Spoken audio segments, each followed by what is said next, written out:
پاکستان نے چین کے لیے حجراب کے تحت تجارت کا راستہ کھول دیا ہے، لیکن کچھ شرائط بھی عائد کر دی ہیں۔ بتایا گیا ہے کہ چین نے تجارت کے لیے حجراب بارڈر کھولنے پر اتفاق کر لیا ہے۔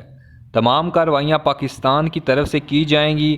پاکستان کی مستقل درخواست کے بعد چین نے حجراب بارڈر کو تجارت کے لیے کھولنے پر اتفاق کیا، لیکن کووڈ-19 کی صورتحال کے پیش نظر سخت حالات کو مینٹین کرنے کا بھی کہا گیا ہے۔ چینی حکومت کی جانب سے کی گئی شراکت کے تحت بتایا گیا ہے کہ پاکستان میں برآمد کارندگان اور درآمد کارندگان کو چین میں داخل ہونے کی اجازت نہیں ہوگی، اور پاکستان کے کنارے پر ہی سامان لوڈ ان لوڈ کا انتظام کیا جائے گا۔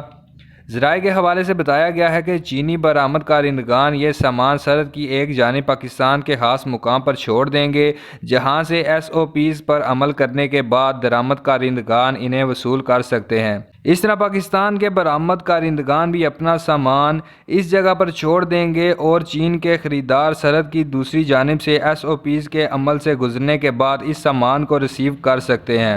دستاویزات کے مطابق دونوں فریقین کے عملے اور گاڑیوں کو براہ راست رابطے سے بچانے کے لیے مختلف ٹائم فریم میں کام کرنے کی ہدایت کی گئی ہے۔ اس سلسلے میں جب کارگو انسپیکشن چینل کھولا جائے گا تو ٹریلر کو لوڈنگ، ان لوڈنگ، ڈراپنگ اور شپنگ کے لیے کام الگ سے کرنا ہوگا۔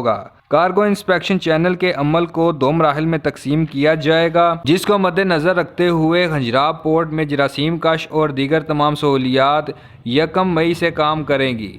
کنٹینر کے حوالے سے بتایا گیا ہے کہ دونوں ممالک ایک دوسرے کے کنٹینر کو ایک دوسرے کے ملک میں اس طرح لے جائیں گے کہ چین ایک جگہ پر چھوڑ دے گا اور وہاں سے پاکستان ریسیو کرے گا، اور اسی طرح پاکستان وہاں چھوڑ دے گا اور چین وہاں سے ریسیو کرے گا۔ آپریشن ایریا نمبر 7 کو پاکستانی حدود تک قرار دیا گیا ہے۔